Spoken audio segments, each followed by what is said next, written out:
Hello বন্ধুরা, M কিচেনে সবাইকে স্বাগত। আশা করি সবাই ভালো আছো। আজকে বানাবো ঢাকাই পরোটা। ঢাকাই পরোটার সঙ্গে ছোলার ডাল খুবই ভালো লাগে। দেখুন বন্ধুরা, আমার ঢাকাই পরোটাটা কীরকম খাস্তা হয়েছে, মুচমুচে হয়েছে, দেখলেই বুঝতে পারবেন। ঢাকাই পরোটার জন্য লাগছে ময়দা। আমি ময়দা নিয়েছি 200 গ্রাম মতো, তাতে নুন পরিমাণ মতো, 1 চামচ চিনি, বেকিং সোডা আর পরিমাণ মতো তেল দিয়ে মিশ্রণটিকে ভালোভাবে মাখিয়ে নেব।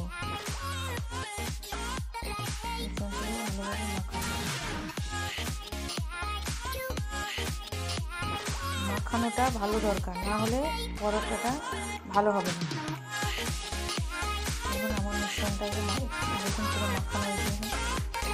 এবার অল্প অল্প জল দিয়ে মাখিয়ে নেব, ডো তৈরি করে নেব। ডো তৈরি হয়েছে, এবার এর উপর সাদা তেল দিয়ে আমি 30 মিনিট মতন ঢাকা দিয়ে রেখে দেব। এবার একটা বাটিতে 3 চামচ মতো ময়দা নিয়ে তাতে পরিমাণ মতো তেল দিয়ে একটা মিশ্রণ বানিয়ে নেব।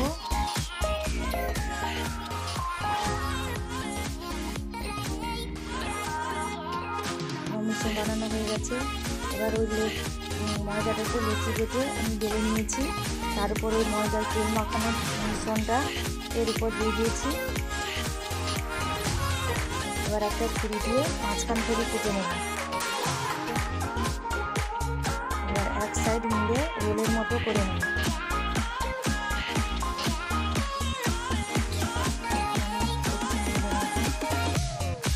এবার একটু জল দিয়ে ওই সাইডটা আটকে দেবো যাতে খুলে না যায়। এবার এইগুলো মুড়ে মুড়ে দেবো ভাজার সময়, যাতে পরোটাটা খুলে না যায়, তার জন্য যাতে মুড়ে দেবো। এবং পেছনের দিকটা একটু ছুরি দিয়ে কেটে দেবো। কেটে নিয়েছি, ছুরি দিয়ে কেটে নিয়েছি। এবার কেটে নিয়ে এবার তেল দিয়ে রেখে দেবো। কাটা অংশটার উপরে তেল দিয়ে দিতে হবে, তেল দিয়ে রেখে দিয়েছি। এবার আর একটা বানিয়ে নেব। আবার সেরকম মিশ্রণটা মাছ দিয়ে কেটে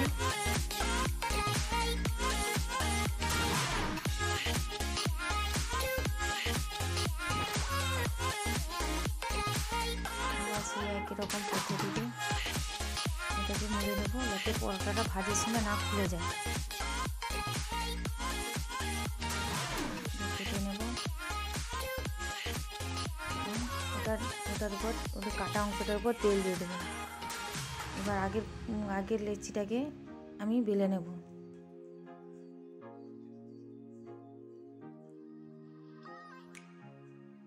দেখুন বেলার সময় পাতলা করে বেলতে হবে। দেখুন আমার লেয়ারগুলো একদম স্পষ্ট বোঝা যাচ্ছে। যতটা সম্ভব পাতলা করে বেলে নেব। আর একটা বেলা হয়ে গেছে, আর একটা নিয়ে দুটোই করে নিয়েছি।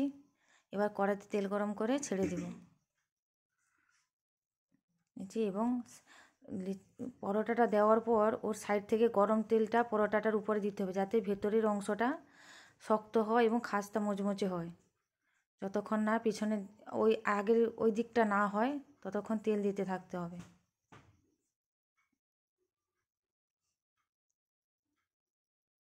এক সাইড হয়ে গেছে, আর এক সাইড উল্টে দিলাম। আমার পরোটা হয়ে গেছে, এবার তুলে নেব। দেখুন আমার ঢাকাই পরোটা রেডি। ঢাকাই পরোটা হ্যালো বন্ধুরা, এবার আমার এই রেসিপিটা ভালো লাগলে প্লিজ সাবস্ক্রাইব আর লাইক করে দেবেন।